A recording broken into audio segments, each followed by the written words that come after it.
A late riser on top 100 recruiting boards and still with limited NBA buzz coming into the season, Ohio State's Brice Sensabaugh has quickly shifted the narrative once again and arguably been college basketball's most productive freshman.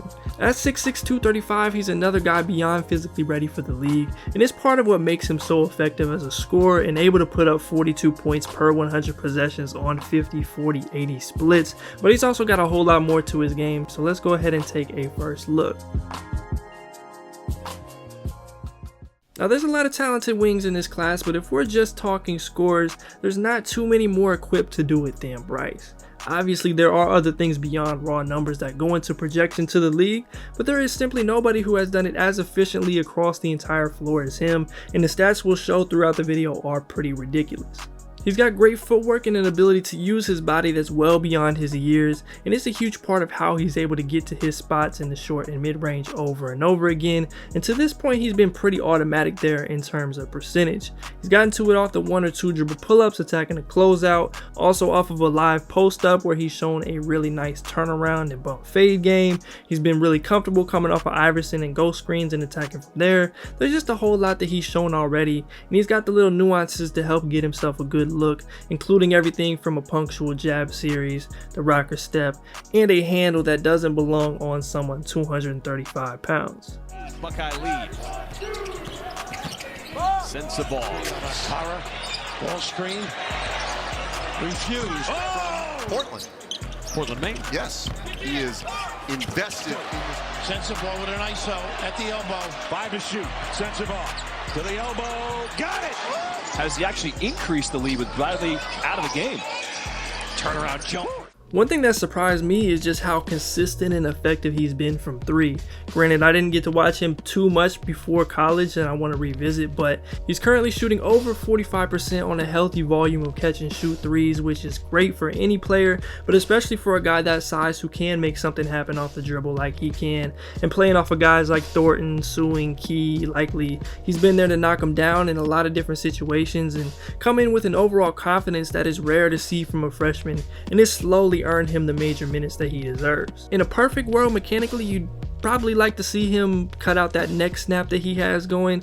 I think it's partially because he likes to track the flight of the ball when he shoots, but it's working for him, and everything else I've seen so far I like, but this is definitely something that I think at least has stuck out when I watched him shoot. Brice Sensabaugh, left wing 3. Likely the touch to Sensabaugh for 3. Ooh. Sensabaugh again. Now as driving and getting to the bucket goes, I definitely like to see more of that in the half court down the stretch of the season.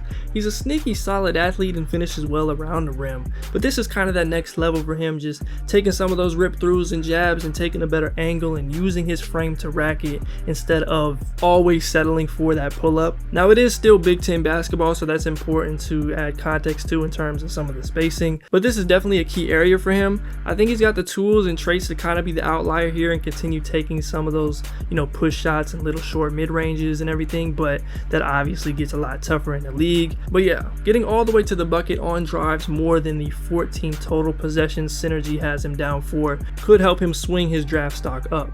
17, in and out dribble, gets to his spot off the window side. He was looking for the shot block instead of going to score. Ooh, what a move. Sensabaugh.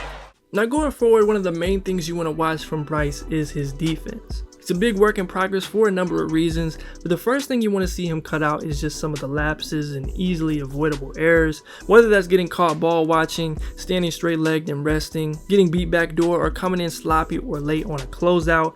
That's the type of stuff that can and should easily be cleaned up, and it should be one of his bigger priorities down the stretch and definitely in the future. I think that he still has some good moments in there, cutting off some drives, sticking with guards, and even coming up with a few big time blocks. And when he's forced to really have to get after it, it does look much better, but I think in conference play, teams are going to notice some of his lax habits a little more than they have in the past, and he's got to be ready for that.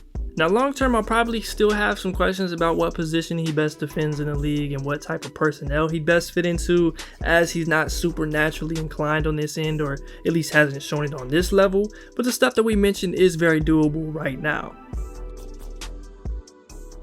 While he didn't have the best start to the season, I do think that he's improved pretty visibly as a passer over the course of these 15 games. Now, he's still a work in progress, and the decision making as a whole is still questionable at times because he is a scorer at heart. He'll take an okay or good shot when there might be a better look for a teammate as the defense has collapsed, but I do think that it has gotten better. I like some of the reads that he's made, whether it's in the pick and roll, creating for himself and leaving little drop-offs and no looks for buckets, or even just in seeing that next pass coming before he even catches the ball. It's been there as of late, and that's been great to see. He's got some real touch and craft here. It's just about seeing it sometimes, and the game against Maine is probably the best example of all of this. Now Sensabaugh. Peak giving Sensabaugh a little room as he feeds Sue. Nice look. Back three. Now they might be to run. Sensabaugh lobs it up. You can see the effort from Likely getting the extra possession. The extra. Y'all know by now I'm not a huge Big Ten guy, but they are a very competitive conference, and I actually really like this Ohio State team. So seeing Brice go up against Jet Howard and Michigan should be very fun. That's two guys who will be competing for draft stock down the stretch, and if I'm correct, they played each other at some point earlier in high school. You got Terrence Shannon and Coleman Hawkins at Illinois, Jalen Hood-Schifino in Indiana, and then just generally being able to produce and create against teams like Wisconsin, Michigan State, and the type of styles that they play is an accomplishment in and of itself. So there should be a solid handful of tests and different looks that'll be thrown at them that we'll get to see.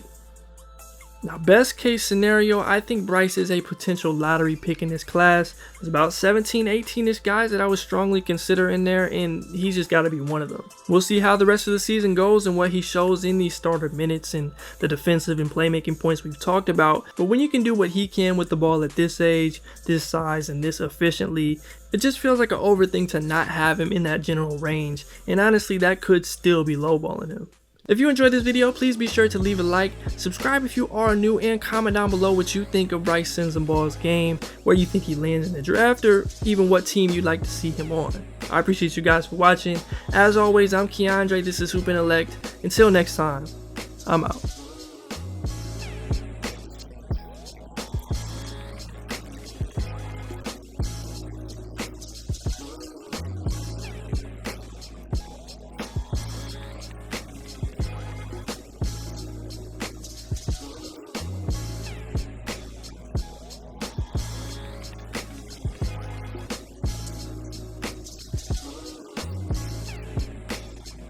Is a transition on-ball defense. What are some of the specifics that you got to pay attention to detail to? Yeah, really everything. Transition defense has been one. You know, like fundamental closeouts and stuff like that. Just the effort side of things, like sprinting at all times and giving maximum effort and stuff like that. So, you know, really everything plays into one. It's a lot of stuff that goes into it. So, you know, just lock it in on that kind of stuff.